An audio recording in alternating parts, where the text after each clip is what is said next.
Saudara, korban tewas akibat banjir yang melanda Brazil terus bertambah dan kini mencapai 60 orang. Informasinya kami rangkum dalam Jendela Dunia.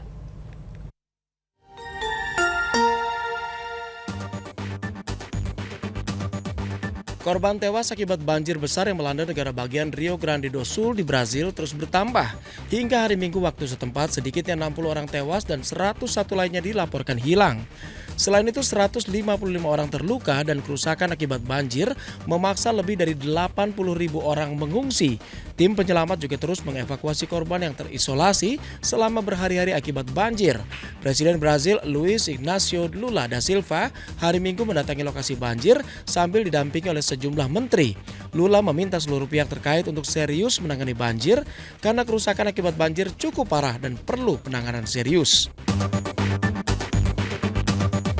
Sejumlah peselancar hari Minggu waktu setempat berkumpul di Ensenada, Meksiko untuk menyuarakan kesedihan serta kemarahan mereka atas kasus pembunuhan terhadap 2 warga negara Australia dan 1 warga negara Amerika Serikat dalam perjalanan mereka untuk berselancar di Baja California.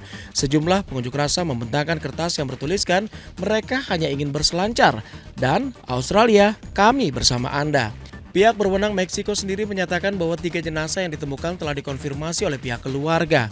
Ketiga korban sebelumnya sedang melakukan perjalanan untuk berkemah dan berselancar di sepanjang hamparan pantai Ensenada dan mengunggah foto perjalanan mereka di media sosial, namun kemudian mereka hilang. Mereka tewas dibunuh karena pelaku hendak mencuri truk mereka dan menginginkan ban truk. Pelaku kemudian membuang jenazah korban di sumur di dekat pantai. Polisi Meksiko sendiri telah menahan 3 orang dalam kasus ini.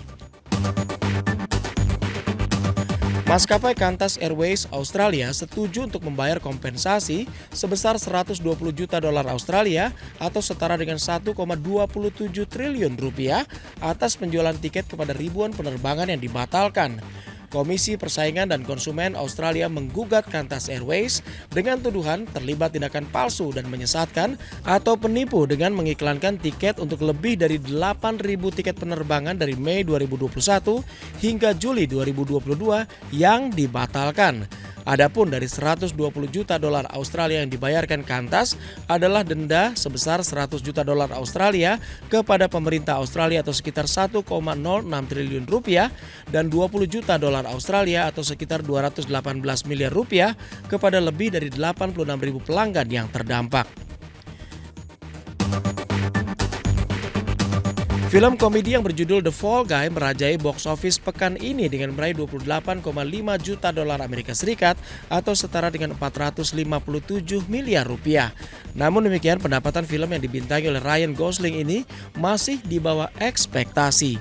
Yang mengejutkan adalah posisi kedua box office pekan ini yang ditempati oleh film yang dirilis ulang yang berjudul Star Wars The Phantom Menace yang meraih 8,1 juta dolar Amerika Serikat atau setara dengan 130 miliar rupiah. Episode pertama dari prequel George Lucas pertama kali dirilis tahun 1999 lalu dan meraup 1 miliar dolar Amerika Serikat atau setara dengan 16 triliun rupiah.